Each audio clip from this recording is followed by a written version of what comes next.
తెలంగాణ రాష్ట్రంలోని మహిళలకు ప్రభుత్వం మరో తీపి కబురు అందించింది. ఉచిత బస్సు ప్రయాణాన్ని మరింత సులభతరం చేస్తూ మహాలక్ష్మి స్మార్ట్ కార్డుల పంపిణీకి శ్రీకారం చుట్టింది. దీనివల్ల ఇకపై ఆధార్ కార్డులు చూపించి జీరో టికెట్లు తీసుకోవాల్సిన శ్రమ తప్పింది. ప్రస్తుతం మహిళలు ఆధార్ కార్డు చూపించి కండక్టర్ వద్ద నుంచి జీరో టికెట్ పొందుతున్నారు. అయితే ఈ ప్రక్రియలో కొన్ని ఇబ్బందులు ఎదురవుతున్నాయి. ఆధార్ కార్డుల్లో పాత ఫోటోలు ఉండడంతో కండక్టర్లకు, ప్రయాణికులకు గుర్తించడం కష్టమవుతుంది.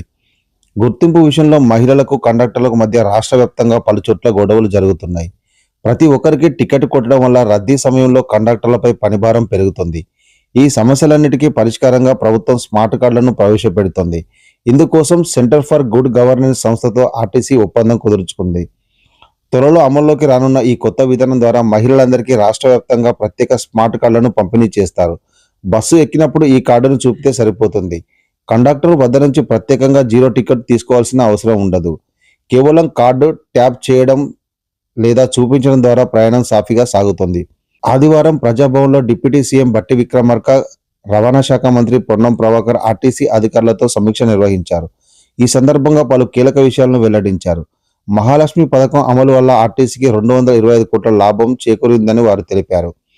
సీఎం ఈ డ్రైవ్ పథకం కింద హైదరాబాద్కు 2800, వరంగల్కు 100 కొత్త ఎలక్ట్రిక్ బస్సులను త్వరలో తీసుకురన్నారు.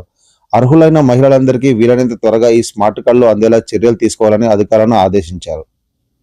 ఈ కార్డుల పంపిణీ ప్రక్రియ, దరఖాస్తు విధానంపై ప్రభుత్వం త్వరలోనే అధికారిక మార్గదర్శకాలు విడుదల చేయనుంది. గ్రామ పంచాయతీలు, మున్సిపల్ కార్యాలయాలు లేదా ఆన్లైన్ ద్వారా వీటిని పొందే అవకాశం కల్పించనున్నారు.